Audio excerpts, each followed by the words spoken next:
start by saying that Terry Garrity gets a quiz because he's already seen this presentation, so he has to stay and take a test after this. But the rest of you, no pressure. You just get to listen, and we'll kind of go from there.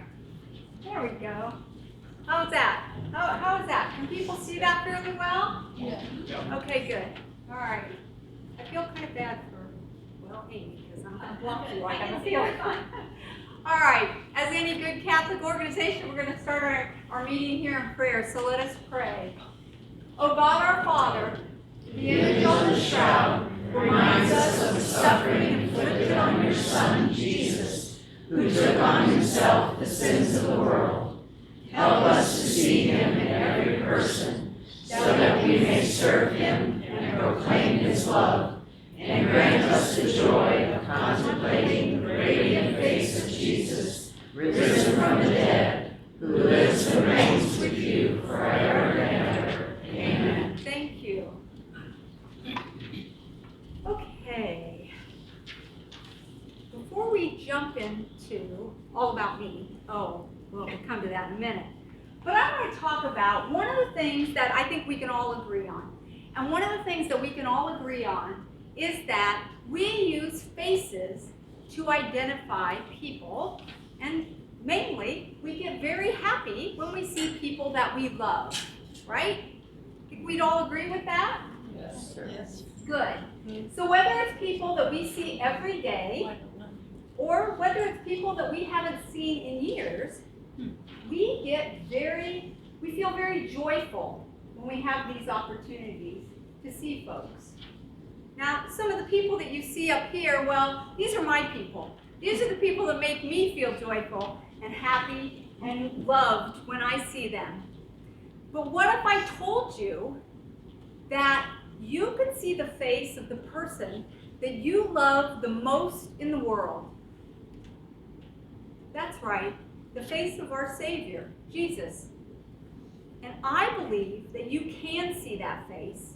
And I hope by the end of our talk here tonight that you too believe that the person that you're looking at here is Jesus. Ed did a nice job of introducing me here. I want to give you a little bit more background. I'm a cradle Catholic. I'm from Lafayette. Been born and raised there, stayed there throughout my time.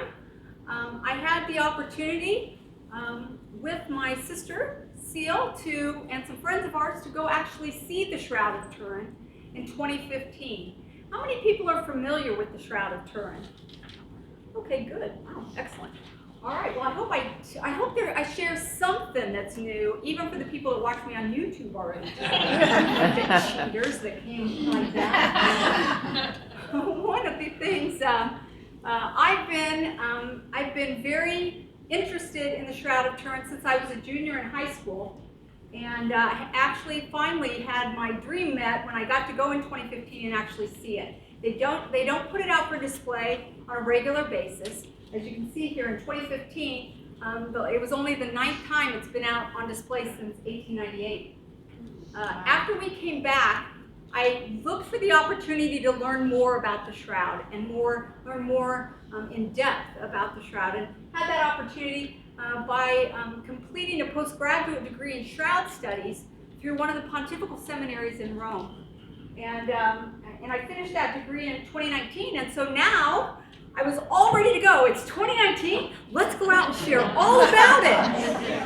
COVID. Thanks, COVID. And so I feel that last year and now this year, I've actually had the opportunity more this year than last year, but I did a few talks last year, did way more this year, and hope to do even more next year. And so that's what I really want to do, is take the opportunity to come out and talk to you folks about what I think is one of the most unique and mysterious burial plots in the world, okay? It actually is the most studied artifact, not the most studied religious artifact. It is the most studied artifact in the world. And that ought to give you a hint that other people think it's pretty special too. So as we go through our talk tonight, this is really what I want to talk about. What is the Shroud of Turin? What makes it so unique? And why is it still relevant today? okay? And I will do my best not to talk and get distracted, and there's no promises. I'm just going to be honest. There's no promises. All right, let's start by talking about what is the Shroud of Turin. It is an ancient linen burial cloth. It's just shy of 4 feet wide. It's just a little over 14 feet long. If you want to put those in old world measurements, it's 2 by 8 cubits. Exactly 2 by 8 cubits. So to me, that speaks to its age right there. It has very unique markings on it. This is the actual back side of the shroud. I guess I should start by saying this is a life-size replica of the shroud that you see here. So on the back side that I don't have pointed out to you, that's what this is. That's what this part is right here. This is the back of the shroud. What do you see on it? Well, it's an odd mix of things. You're going to see some burn holes. These are burn holes. You're going to see some water stains. There's some water stains here, here. They go all the way down. There's some scorch marks, these scorch lines that run, these parallel lines. They're scorched. There's blood, which I'll be honest, hard to see on the back side. And there's patches. These actually are patches on this picture, but they have since been removed. They were taken off in 2002. What's very unique to start with about the shroud is that the material itself. It's a linen material, but it is a very complex weave pattern called a 3-in-1 herringbone quill. And that means that it's 3 over, 1 under, 3 over, 1 under. That's how it was weaved. And what makes that unique is that it's very rare and therefore very expensive back in the 1st century. But what it does is it gives us this stair-step pattern in the cloth. That's obviously a close-up of the shroud pattern. And that's going to be important for you to remember as we work through our presentation here tonight. Okay, I'm going to trip on this thing. This is the front, or this is the front of the shroud. Now, one of the things you're noticing right now is, boy, Martha, we can barely see it there, and we can see it much clearer over here. Well, why is that? Well, this shroud replica has actually been enhanced. The image on here has been darkened so that it's easier for people to see the marks, okay? This is actually what it looks like, okay? So it's a very faint, it contains, however, this image contains a very faint image of the front and the back side of a bearded, beaten, scourged, crucified man. That's what we see. And when I say to you that it's faint, now I hope you don't get overwhelmed by this very impressive model that I have of drinking straws. This is what we're talking about when I say faint. The number of, I have 100 straws right here. And these straws represent fibrils. So 100 fibrils make up one fiber. 100 fibers make up one thread, okay? So when you're looking at this group of fibrils that are put together here, only the red ones make the image, okay? That's how faint it is.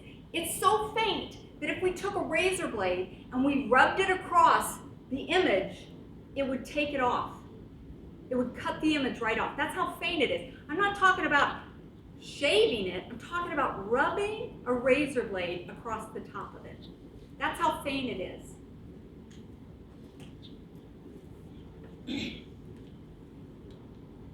I guess I better back up. I'm going to back up and let's go to the big spot here. I think before we jump ahead, it's really important that everybody can see the faint image of the man, okay? And you can see these two parallel burn lines right here. Yes, Seal's going to hit my camera for me, or the lights here for us here. Or maybe she is. That's good enough. That's good enough, Seal. Just get that. Okay. show you. So you see these parallel scorch marks that run all the way down the center of the cloth. The man is in between those two lines, okay? Here's his head, here's his face, okay? And as you can imagine, going forward down that way, we see his body, and his feet are at the very end. Consequently, this is the back of his head, and this is his back, down all the way to his feet. Okay? Can you see it? Yeah. Yes. Okay. Thanks, Ed. Okay. That's important. Why does the man look like that? Well, he looks like that because this is how first century Jewish men and women, I suppose at that point, were buried. They were wrapped in a shroud. This very long ancient burial cloth. It's wrapped so that the feet are at the open end. The body is laid on the cloth, and then the cloth is wrapped up and over them. Okay?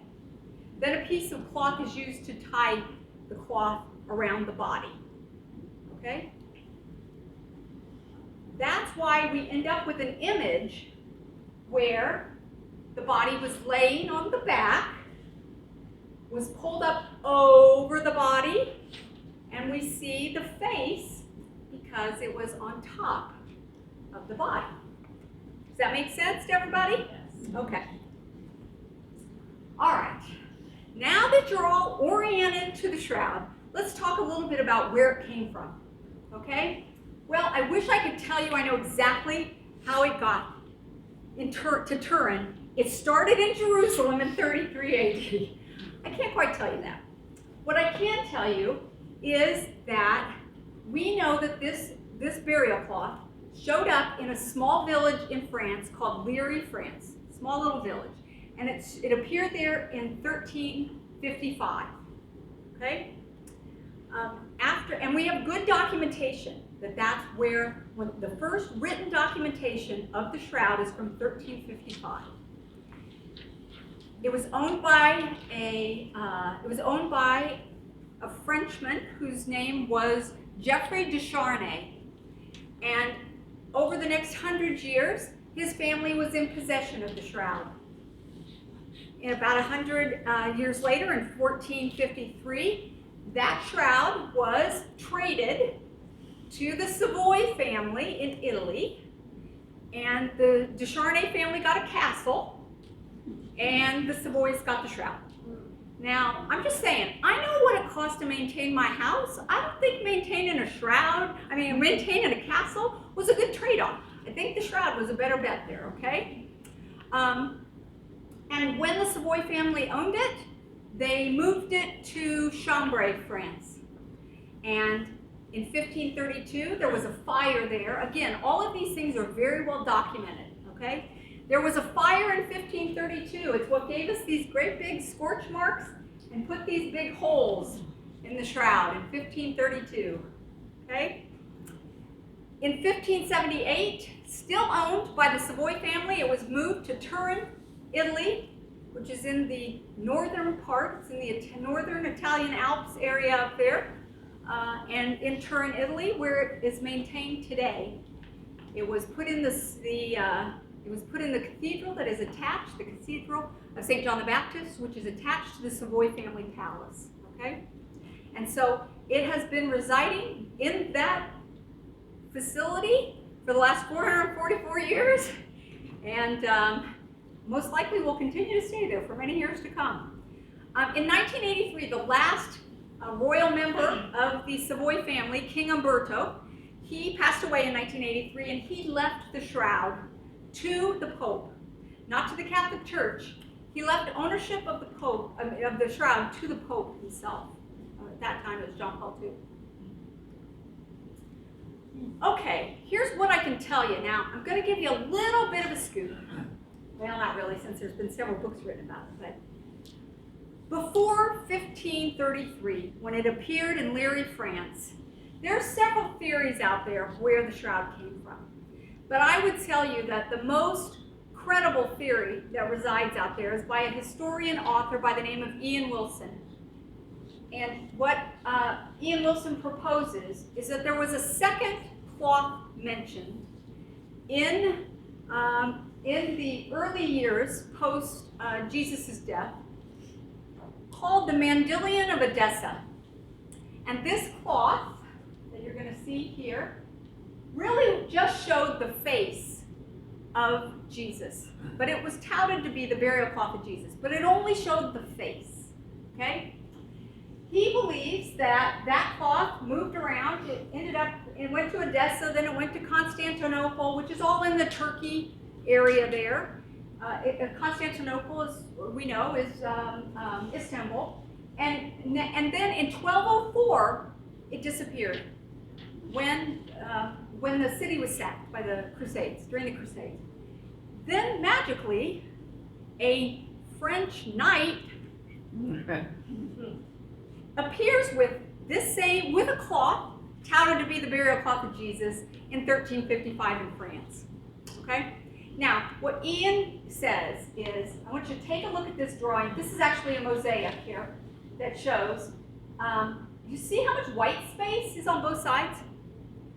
That's because what Ian Wilson says is that this cloth was actually folded up so that only the head shows, but there's still white space all the way out here, right? Keep in mind it was, the year 33, it was white and not beige back then. So he believes that that cloth, the Mandilion of Edessa, is the same cloth as the Shroud of Turin. We have no way to prove that. We don't know that. That's the history of the Mandilion. It makes sense. It seems to lead that way, but I can't tell you that for sure. But as I said, here's what Ian Wilson says. It leaves Jerusalem, it goes up to Edessa, over to Constantinople, comes down through the Mediterranean, up to Liry, France, down to Chambray, over to Turin. That's the projected path that he shows. Okay, that's a lot right there. All right, now we want to talk about, okay, that's the cloth. We all know what it is now, but let's talk about what makes it so special. Why is it so unique? Well, this is where things get fun, okay? We're going to talk about the shroud from a lot of different perspectives, and we're going to start with science, okay? The modern day study of the shroud started in the year 1898 when the Savoy family asked an amateur photographer by the name of Segundo Pia to take a picture of the Shroud of Turin. Okay, this is our buddy Segundo up here. You can see his nice camera, which looks really small, but it was the size of a table. It's an early camera. And what he did was, hey, don't look ahead. This is what he saw, right? This is what the naked eye saw, the picture of the face of the shroud. Okay, that's what he saw, roughly. Okay, we all know how cameras work, right? We take a picture, it gives us the negative, then we take the negative and we make more prints from it.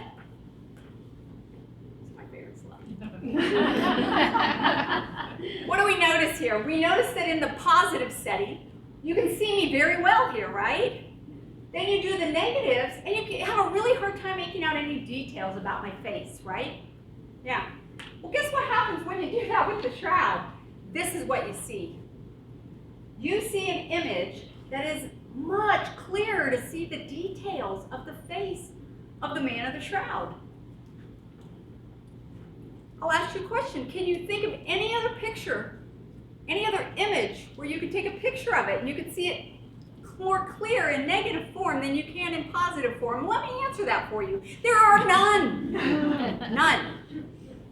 That is what makes the Shroud of Turin unique, because the shroud acts like a photographic negative. We can see it more clearly as a negative than we can from a positive. Our buddy Segundo Pio, boy, everybody thought he forged it. They thought they forged the pictures of it. So we wait 30 years, And the Savoy family then hires the professional photographer, a guy by the name of Giuseppe Henri, and he came in and he took a whole series of photographs of the shroud, including full-length pictures of the shroud. You ready to see them? Look at those. Okay? We can actually, better technology than 1898, we can actually see the man of the shroud much more clear, again, in the negative perspective, okay? It kind of lets Segundo Pio off the hook. People decided maybe he wasn't such a bad guy after all. Okay, so we look about at photography. One of the people in the 1940s, that took us into the 30s, right, with the photographs.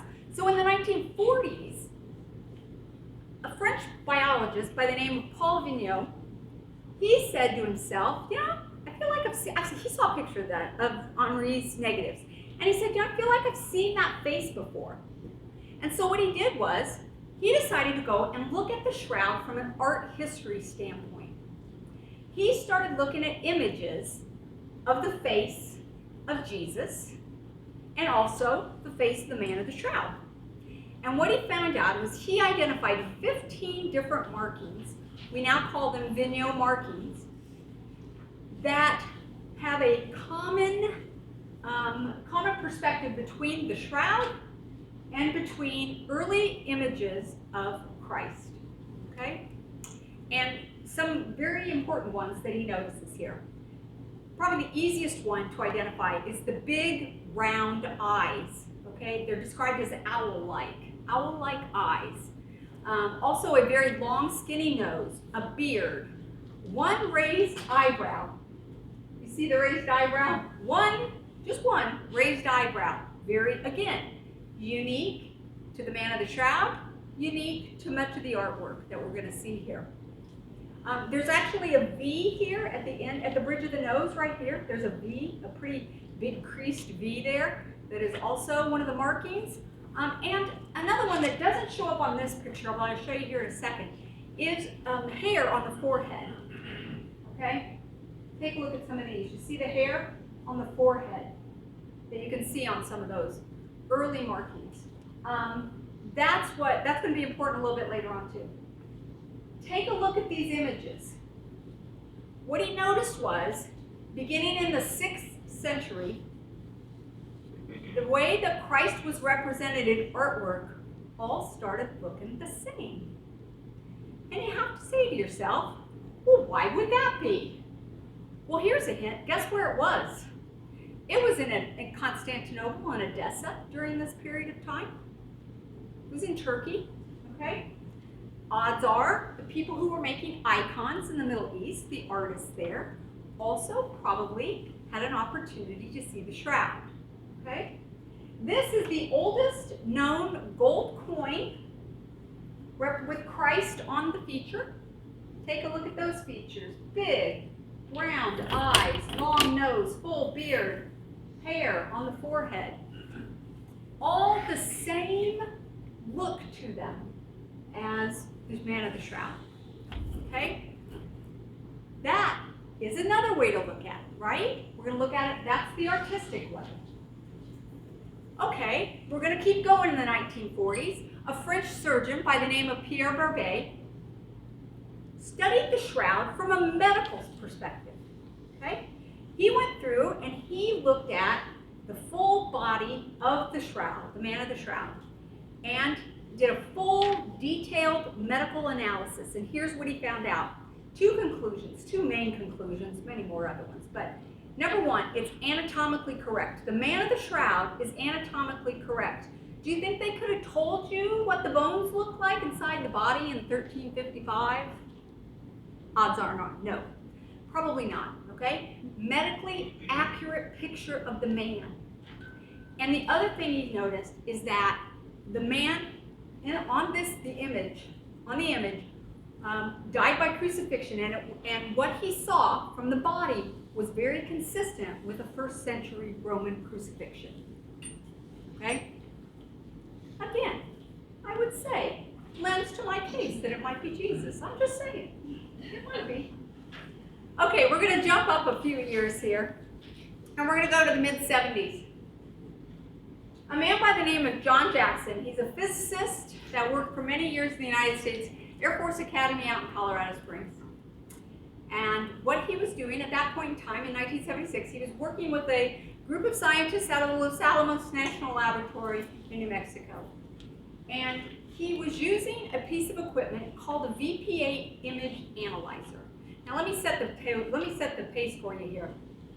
It's the mid-70s, late 60s, early 70s. We put a man on the moon kind of thing, okay? He was working with this piece of equipment that was developed by NASA, and specifically for the moon landings, because we only had pictures for much of the moon. They couldn't really tell what the landscape looked like. We had pictures of it. So they had a VP8 image analyzer. They created this, and what it does is it converts image density, as I say, the lights and the darks in the picture, and it converts it into vertical relief, or as again, I say, 3-dimension, okay? It takes the colors, the lights and the darks of the picture, and it puts it into 3-dimensional aspects for us, okay?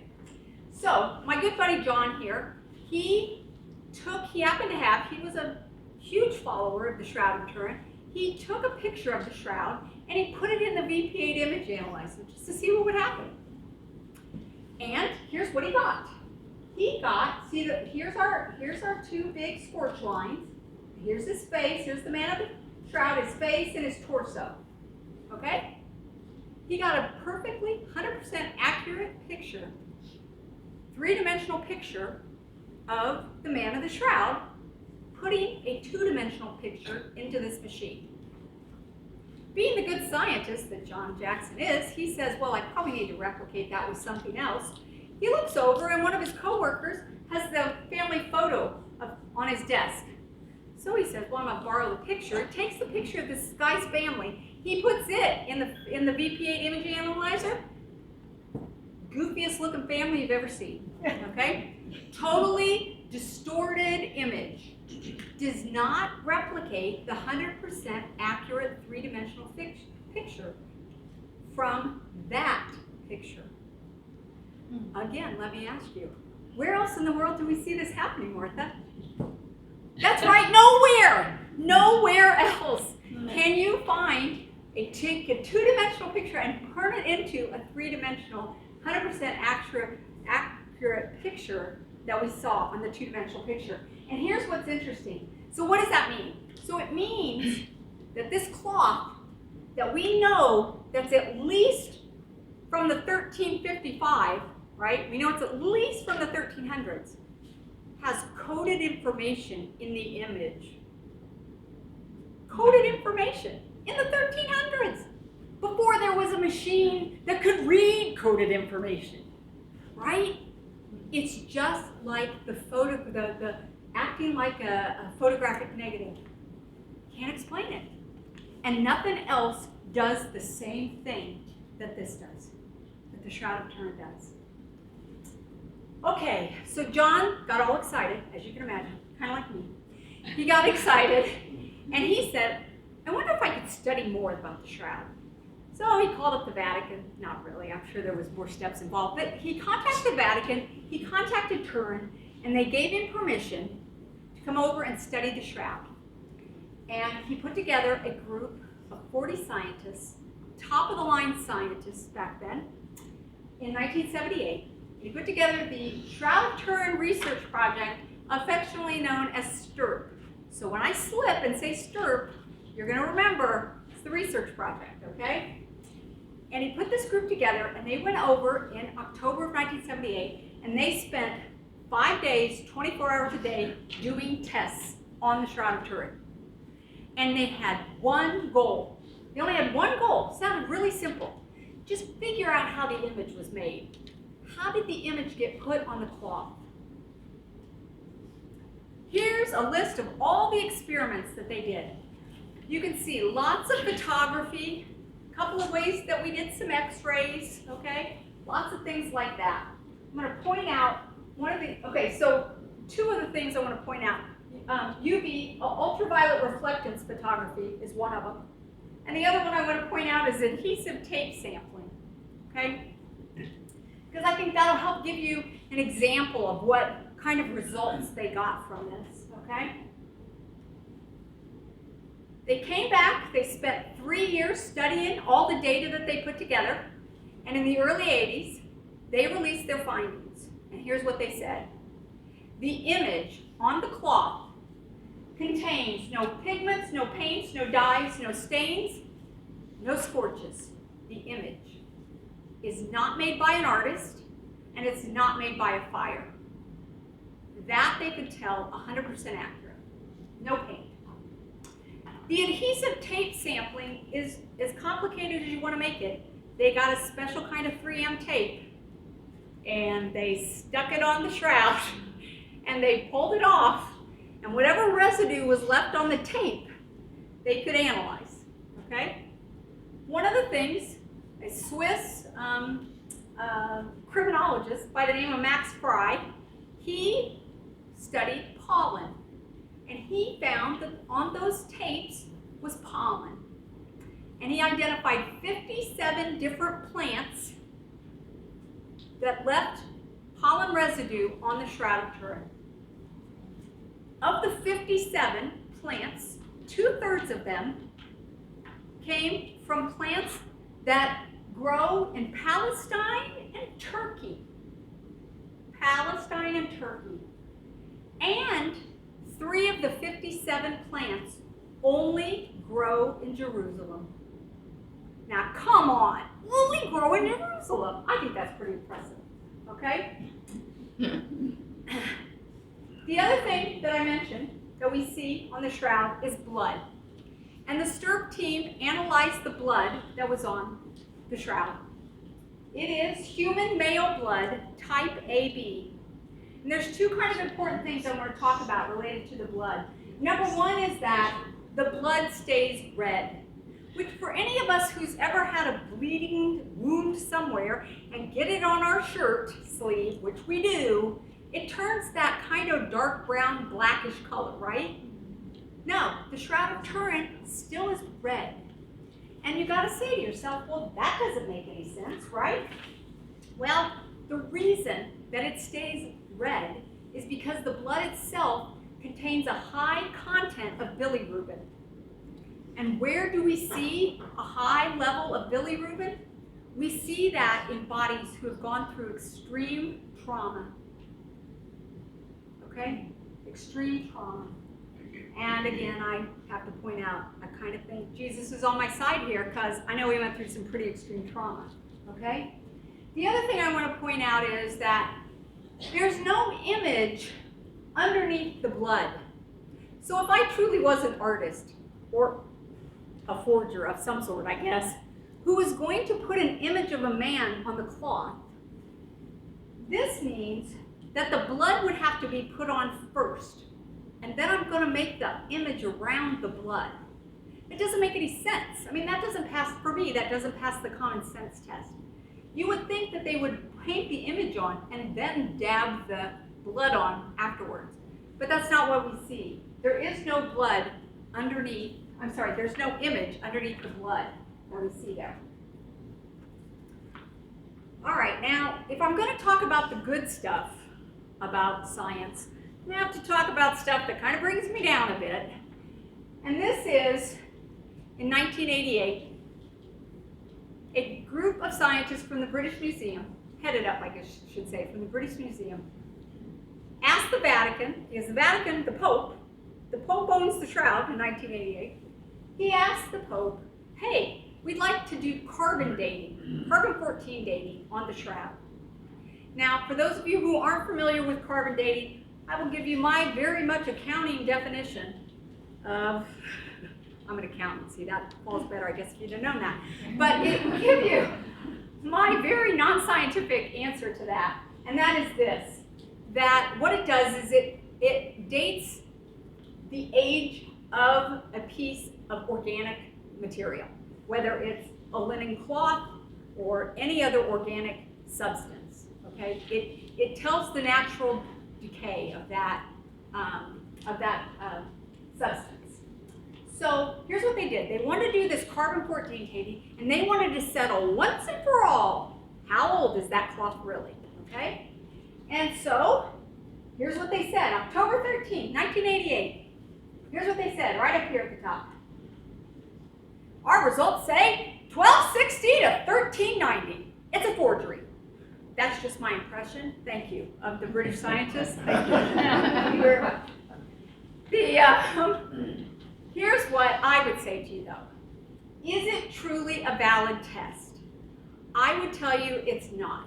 And here's why. I'm going to give you 4 reasons why. 4 things that should give you pause. Number 1, right after, in the early 90s, much of the Shroud community, as you can imagine, was pretty ticked off about the whole situation. But then they put their scientific hats on and they said, well, why would we get results that say 1260 to 1390? Why would we see that? Well, here's one of the reasons, is that when they did public expositions in the 15, 16, 17, 1800s, it was very fancy. They hung it off the palace balcony, okay? And you can see, here's the cardinals or the archbishops or whoever, the guys in the pointy hats are. And where did they hold it? Right up here on the edge. Guess where they took the samples for the carbon-14 dating? Right there, on that corner. That's where they took the sample. So right off the bat, you have to say there's got to be some sort of contamination, carbon transference, something related because of where it was a very highly used area of the Shroud. Now I will say, since they had to take, a good, it's probably about the size of my pointer here, that much of the cloth, I'm kind of glad they didn't take it out of the middle, okay? So if they were going to take it from a corner, okay, they took it from a corner. One of the other scientists said, maybe it's because it's been in fires. The Shroud's been in at least 3 fires that we know of. One in 1997, one in 1432 that gave us this lovely scorches and holes, put those nice hole marks in it there. I'm sorry, did I say 1432? 1532, caught myself on that one. And the last one, we're going to talk about in a minute, but it happened before 1192. Cliffhanger, I'll come back to that. So maybe it's the carbon from the fibers that was somehow interfering with the accurate test results. But it wasn't until the middle aughts, about 2005, I got to lay a little bit of groundwork here. I tell you that currently there's no active studies of the Shroud being done on the physical aspect of the Shroud now. It's locked away in Turin, in the cathedral over there, okay? But that doesn't mean that in the scientific community, there are pieces of the Shroud. And when I say pieces, I mean threads. Typically, up from that corner, there's a couple other very cast off threads that are out there. And those are used occasionally. And one of those was held by a scientist that lived in Virginia before he passed away. He was part of the 78 team. And he decided he was going to go look at that one piece of thread he had left. And again, less than an inch long, very small little piece of thread. He goes in and what's he see? This'll crack you up. He saw that thread had a different, weave into the thread, okay? I don't want to say twirl, I don't know, that's not a good word. But you know what I'm saying. The thread itself wasn't all linen. Part of it was linen, and then it went into cotton. The cotton piece was dyed the same color as the cloth color is now. So what does that tell us? And he had that picture, he had that piece of thread from the corner that they took the sample for the carbon-14 test. And guess what? The whole thing was a repair patch. That's what they tested. They didn't even test the actual Shroud. They tested a repair.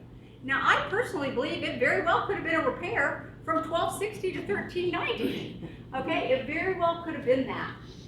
And I think that's what's interesting that we find out there. There's reasons to say to you, when somebody says to you, no, I heard about the carbon-14 test and it's a forgery. You say, nuh-uh. Martha said, nuh-uh. Because there's good reasons that it's not. okay? But if you have any doubt that the cloth is older than 1260, I want to give you a couple of examples on why I think for sure it's older than 1260. A gentleman by the name, actually a Knight of Templar, a man by the name of Robert de Clary in 1203 from Constantinople wrote a paper called The History of Those Who Conquered Constantinople. Sounds like a fitting title. And what he said in that was that they went to a certain church, the Knights, went to a certain church where was kept the syndone, Greek word for shroud, syndone, in which our Lord has been wrapped, which stood up straight every Friday so that the features of our Lord could plainly be seen there. 1203, okay? This is the Man of Sorrows, one of many images of the Man of Sorrows. You can kind of see in the bottom where Christ stands or sits or whatever you want to call that. I would tell you that's the folded up cloth down there. And every Friday they took the corners of the very top and they pulled it up so that the Knights Templar could see this much of Jesus off the shroud. Okay? That's 1204. Hey, let's go back even farther. A manuscript called the Hungarian Prayer Codex dates back to 1192. In that manuscript, in that book, there is a picture. The top of it reflects the burial of Jesus. The bottom reflects the resurrection of Jesus. Okay, how do we know that? Well, looky here. First of all, Jesus got halo on, so you know it's Jesus. But check out, he's laying on a cloth. Look how his arms are folded. He has no thumbs, but we're going to come back to that in a minute too, okay? His arms are folded, he's naked, and his arms are folded, okay? And here is someone pouring oil, anointing the body for burial. Kind of looks familiar. Crossed arms in front. Look at the bottom picture down here. You'll see that the cloth is still folded over, so to speak, but there's no body in it, right? And we also see an angel right here, and I don't know, some apostles over here coming into the tomb because the tomb is empty. Now check out the cloth. This is the close-up of the cloth. See that stair-step pattern? Remind you of a 3-in-1 herringbone weave pattern? The right answer is yes. Yes, it does. Okay? And what you see here are these holes. They have drawn in, specifically have drawn in 4 holes in the shape of an L. Look at this. See these 4 little pictures? You can actually see them up here if I have the light on them. They're up here on our cloth as well. We call them the L-shaped poker holes. And the manner in which this cloth at some point in time, before 1192, it was folded up and most likely some kind of ember fell off and burned through to create L shapes all the way on 4 different spots down our cloth. Okay? Now come on, what are the odds that another burial cloth has L-shaped poker holes in them? See what I'm saying? 1192. Moving on. Hey, keep it going here because I don't want to talk about it. Studies still continue today. I kind of referred to that a little bit earlier, but I love this picture. Check this out. This is the 1976 3D encoded thing, right, from the VPA image analyzer. In 2010, some French scientists digitized it. Isn't that fabulous? I gotta tell you, it's a little easier to see the man here than it is over here in the green picture. But that's to let you know that studies are still going on, even with the same data that came out of 1978. Okay? A lot of that data is still out there for people to look at. Okay, I'm gonna briefly go through this. In April of this year, a brand new test paper, white paper, was put out into the scientific community. And it is based on an Italian scientist by the name of Ducaro. And what he did was he created a new measurement called the wide-angle X-ray scattering, and it measures how old cellulose fibers are in materials. Okay? He uses X-rays to date equipment. I'm sorry, to date material. Okay? And it's really nice because it doesn't destroy anything. The carbon dating, you burn it up when they did the test. So that wasn't really, sustaining for the shroud. So as I said, in April, here's what Ducaro found out and published. He says he had five samples, I'm pretty sure. He took 5 different cloths that had known dates attached to them. The oldest was 3000 BC. The youngest was 2000 AD. And he says the best match, using his wide-angle X-ray scattering, was from a fabric from Israel that dates from 55 to 74 AD. Now, come on, if that doesn't stop you from believing the carbon date 14 dating, I don't know what else will, okay? Okay, yeah, Martha, science, what. But what's the important question? Just tell us, how did the image get made? Well, I can't exactly tell you that, but I'm going to tell you this. In the scientific community, I think it's pretty well known and pretty well agreed on that the image was formed by some burst of light or energy. Okay?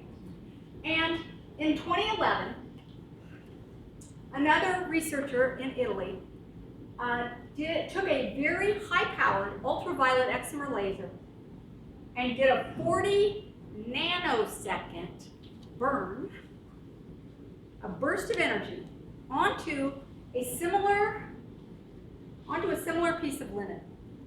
And this is what he got. He got something that looks very similar in depth and coloration that we see on the shroud, even down to the fibrils. Remember I told you that the fibrils, the individual fibril on this piece of fiber, the individual fibrils turn color. That's that discoloration. So they were able to get something that's similar to that. That's what leads scientists really to all sort of agree, hey, most likely it's from this burst of energy or a burst of light. Oops, I didn't want, I missed something. Don't know, can't know. Let's move on, we're moving on. Okay, now, all the science, let's talk, because I'm gonna guess most of you here are Catholic, let's talk a little bit about religion. And even if you're not Catholic per se, if you believe in Christ and are familiar with our gospel events, what I can tell you is that our shroud here faithfully depicts the events of Jesus' passion and death. Okay, we actually see that, and we see that because this cloth shows us a beaten, scourged man who was crowned with thorns, carried his cross, was nailed to a cross, died, and had his side pierced, and then was buried. Okay? We see all of that in this cloth. But what's most important, at least to me, and why the shroud is so important, is that the information that we get from the shroud actually tells us more detail than what the gospel accounts tell us. It shares more. And I think that's pretty cool. So what I want to do in a very brief time here is just to go through those passion events and the crucifixion and the death and the burial of Jesus and just show you some of how we see that on the cloth. Okay? So the first event I want to talk about is the beating. What do we see? Well, we see on the face of the man of the shroud, here's what we see. We see a very swollen right cheek, okay? A very swollen right cheek and a very swollen nose. Now, I'm going to call it, and don't come after me, but I'm going to say it's a broken nose. Now, I know it's cartilage and we're not breaking any bones, because if it's Jesus, we're not breaking any bones. But you know what I'm saying. The nose has been injured enough to swell it. Again, I'm just going to call it a broken nose. The second event, and we see that on the shroud, okay? The second event that we're going to talk about briefly is the scourging. Now, the scourging was done by this kind of an instrument. This is called a flagrum. Yeah, Ed, can I have some lights? Thank you. This is called a flagrum. It's a handle with some leather straps, and on the bottom are either lead weights that look like dumbbells, or there might also be pieces of bone or pieces of rock that were used. Okay, and this is what the Roman soldiers used to scourge Jesus. Now, one of the things I think is important here is, look how small it is. Don't you have this vision that they were like way back? I got that Passion of the Christ thing in my head, you know that movie? Where they're way far back and Jesus is tied up to the pillar, and yeah, this is how close they were. This is how close the Roman soldiers were. The dumbbells that you see, these lead-weighted dumbbells, I'm going to pass this around here in a second. The dumbbells that you see make a very distinctive mark. And all these blue tabs that I put up here on the shroud are exactly that. You can take this. It's not like I made it exactly to scale. Okay, well I did. And you can hold it right up to those dumbbell marks right on the cloth. Okay, that's how it was done. Here, I'm gonna let you pass that around. So, what I think is interesting also about this, thanks Ed, is that you would expect that we would see blood stains, scourge marks on the back of Jesus, right, on his back. And even to that extent, down on the lower part of his torso and on his legs, right? Because we know he was tied to the pillar. Which is all true, and we see all of that on these marks up here. But I bet you never considered that you also see scourge marks on the front of his body. Now this is again enhanced, and I hope you can see all the blood. There's 372 marks, scourge marks on the body. 159 of those are on the front. That's because those soldiers were so close to Jesus that as they hit him and they missed, those things just wrapped right around, right? The ends of that scourging tool, that flagrum, wrapped right around. So 159 on the front, 213 on the back. And I don't want to give you the false illusion that if you went to see the shroud, you're going to see the blood look like that. That's an enhanced picture so you can see it. The third event that I want to talk about is the cap of thorns. Now, we read that Jesus was crowned with thorns. But what you don't know is it's not a crowned crown. It's an actual cap of thorns. It goes all over the top of his head, okay? And we know that. This is the back of his head. We know that because we can see blood spots. We can see those wounds on the top of his head, okay? So it's much more than just those. It's much more than just a ring around the outside of his head. The cap of thorns itself was made from a specific thistle plant there in Jerusalem, where the thorns grow up to 2 inches long. Think about that. I hurt when I get a paper cut. Okay. And like I said, we see those same things. Now here's the other thing. We see the blood flows on the top of the head. This is an important thing. Okay. Do you remember? This is what is affectionately referred to as the forehead 3 mark or the epsilon. And I say that because it depends on which way the picture has been flipped. This one we're going to call a forehead 3 mark. And it's the blood trickle that comes out of the wound on the forehead. Now I'm going to take you back. Remember when we were looking at this, when we were looking at the shroud from an artistic perspective? And I said there was wisps of hair that the artist drew? That's what they were really trying to draw. They were really trying to draw the blood that was trickling down on Jesus' forehead. Okay, the carrying of the cross, the fourth event that we want to talk about. Now, let's talk a little bit about crucifixion, Roman crucifixion back in the 1st century. First of all, it wasn't done where each crucified person carried their own full cross. Okay? Typically, back in first century, specifically under the Romans, what they did was they had standard areas that they designated as crucifixion sites. Most of the time they were up on a hill, so everyone could see the criminals being punished up on the hill, being put to death. Okay? The other places they did it was coming in and out of towns on the sides of the roads. So again, anybody new coming in is going to know, don't mess around in here. They will crucify you.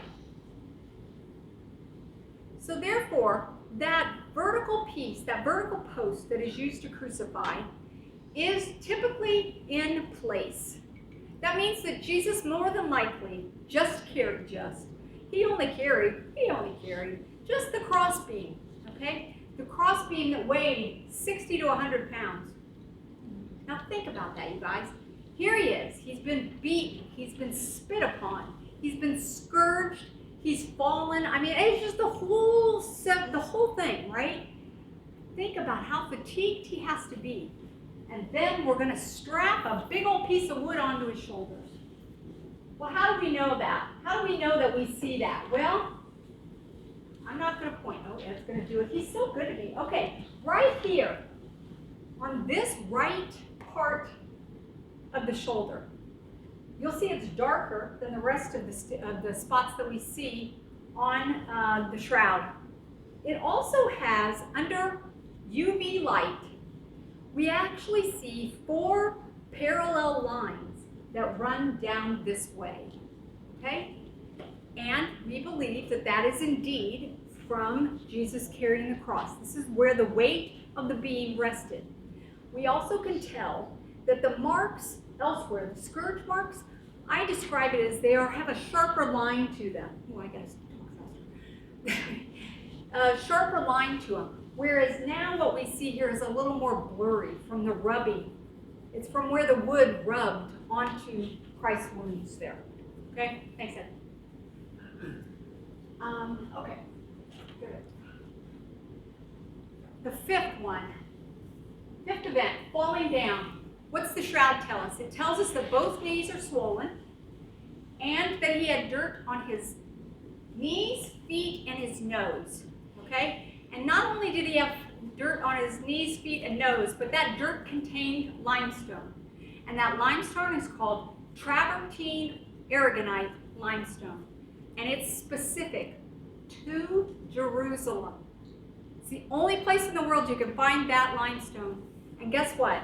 See the picture I got up here? See this picture? That's the Wailing Wall. That's the limestone. Okay? Crucifixion. Now, I think it's also important, obviously we know Jesus was nailed to the cross, but what we don't know, or maybe you do, is that Jesus was not nailed through the palm. He was nailed through his wrists. And when he was nailed through the wrist, it severs the median nerve that runs up and down here along the side. And guess what happens when you sever that nerve? It pulls your thumbs in. And that's why when you see the shroud and you see his hands crossed over, you're only going to see 4 fingers on each hand and you are not going to see thumbs because that nerve was severed as he went through there. Okay? Same way with his ankles. He was not crucified through his feet, he was crucified through his ankles. And again, we can tell that from the location of the blood spots that we see on the shroud. His death. Jesus died with no broken bones, or no broken legs specifically, but no broken bones, and we see that. Okay, we don't see any kind of breaks, any kind of weird angles of his legs. Okay, his cause of death was traumatic shock and asphyxiation. Traumatic shock is described as having lost over 20% of your bodily fluids from blood loss or split. And asphyxiation comes from, as we try to take a deep breath, we kind of go up a little, right? Well, when you've hung on the cross for a long period of time, and you've been beaten to an inch of your life, you don't have the ability to push up, to make yourself breathe. And that's what causes the asphyxiation at the end. The blood flows also show us that his right arm is bent at about this angle. So he's kind of on the cross like this. And his head goes down to the right a little bit. And we can tell all that by blood flow. Last piece of the puzzle. After he dies, he has the spear that goes through his right side between the 5th and 6th rib.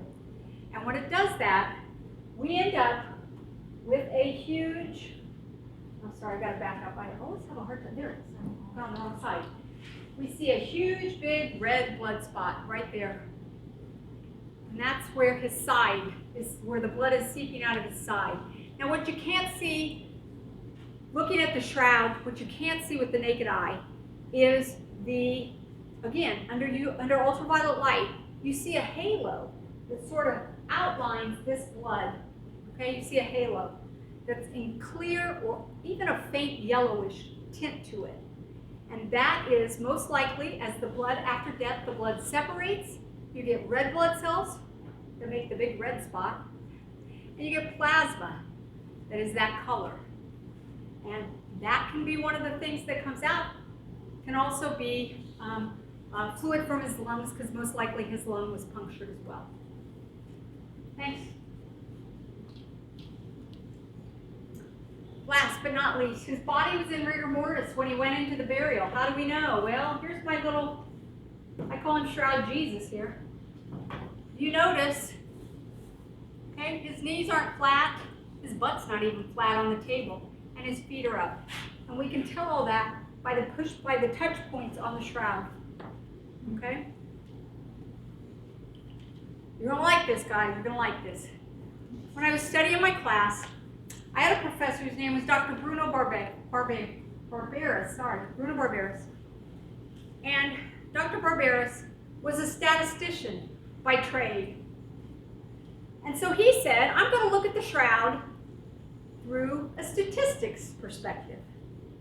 So he looked at it and he identified 7 events or 7 situations here. And he assigned them a probability based on what his research told him, how frequent these events occurred, okay? The first one, he was wrapped in a sheet. It was actually put in a linen. 1 out of every 100. That means 99 other people got taken off the crucifix and thrown in a mass grave, which is what happened to most of them. That they wore a cap of thorns, 1 out of 500, very rare, okay? Was carried his cross and crucified with nails, 1 out of 2. Seems pretty common.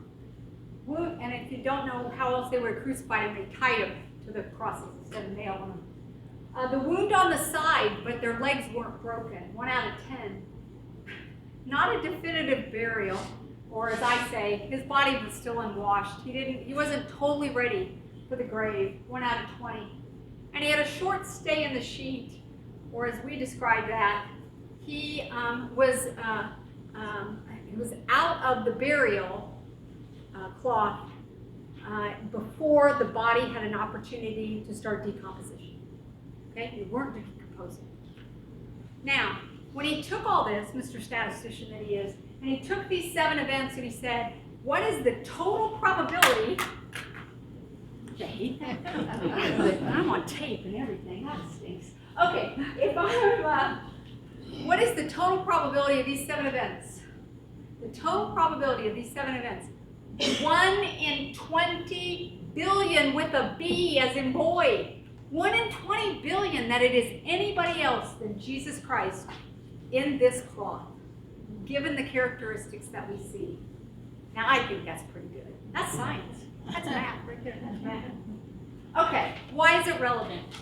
3 reasons why it's relevant. Number 1, it's an ancient artifact, right? So we ought to take care of it.